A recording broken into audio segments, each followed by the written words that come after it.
Om Awignam Astu, Namo Buddhaya.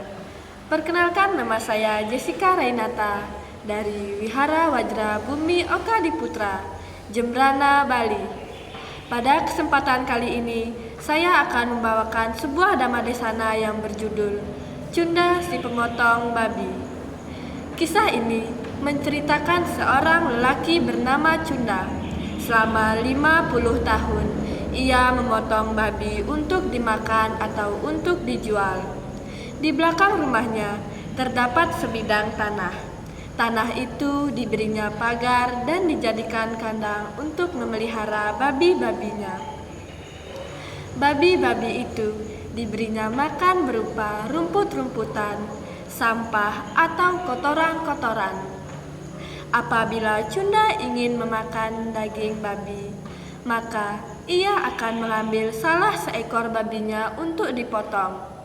Babi itu diikatnya pada sebuah tonggak. Badan babi itu dimasukkan ke dalam keranjang.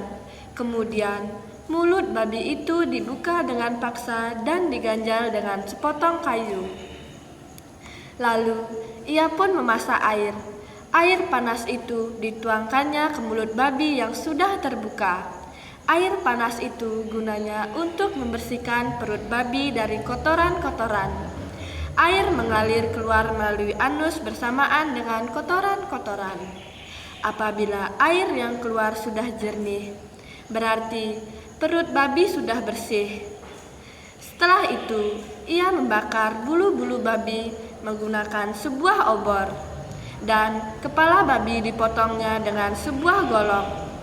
Kemudian daging babi diberinya bumbu-bumbu lalu dipanggangnya untuk dimakan bersama dengan anggota keluarganya. Seperti itulah Cunda menjalani kehidupannya selama 50 tahun. Ketika itu, Sang Buddha yang sedang berdiam di wihara yang tidak jauh dari tempat tinggal Cunda. Tetapi ia tidak pernah sekalipun mengunjungi Sang Buddha untuk mempersembahkan bunga ataupun berdana makanan. Cunda tidak pernah melakukan kebaikan. Pada suatu hari, ia menderita sakit keras. Hukuman atas apa yang telah diperbuat selama hidupnya. Walaupun ia belum meninggal, tetapi ia sudah merasakan panasnya siksaan neraka Avici. Ketika siksaan neraka itu dirasakannya, tiba-tiba sifatnya langsung berubah seperti seekor babi. Ia mulai mendengkur dan menjerit seperti seekor babi yang hendak dipotong. Ia berjalan dengan tangan dan kaki ke depan dan ke belakang rumah, persis seperti seekor babi. Keluarganya menyergap dan menyumpal mulutnya, tetapi ia tetap saja mendengkur dan menjerit seperti seekor babi. Orang-orang yang tinggal di sekitar rumahnya tidak dapat tidur dengan nyenyak karena ketakutan melihat tingkah laku Cunda. Keluarganya lalu mengurungnya di dalam rumah dan berjaga-jaga di sekitar rumah. Setelah 7 hari merasakan siksaan neraka tersebut, ia pun meninggal dunia dan terlahir kembali di neraka Avici. Beberapa orang biku yang melewati rumah Cunda mendengar dengkuran dan jeritan babi-babi. Mereka kembali ke wihara dan menghadap Sang Buddha untuk menceritakan tentang apa yang mereka lihat dan mereka dengar. Yang mulia, selama 7 hari ini, rumah Cunda ditutup. Pasti ia sedang melaksanakan pesta. Berapa banyak babi yang ia potong? Ia sama sekali tidak memiliki cinta kasih dan belas kasihan. Belum pernah kami menemukan orang yang sekejam dan sesadis Cunda ini. Sang Buddha menjawab, "Oh para biku, selama 7 hari ini ia tidak memotong babi. Hukuman atas apa yang telah diperbuat selama kehidupannya. Walaupun ia belum meninggal, tetapi ia sudah merasakan panasnya siksaan neraka Avici. Ketika siksaan neraka itu dirasakannya, tiba-tiba sifatnya langsung berubah menjadi seekor babi. Ia mulai mendengkur dan menjerit seperti seekor babi yang hendak dipotong.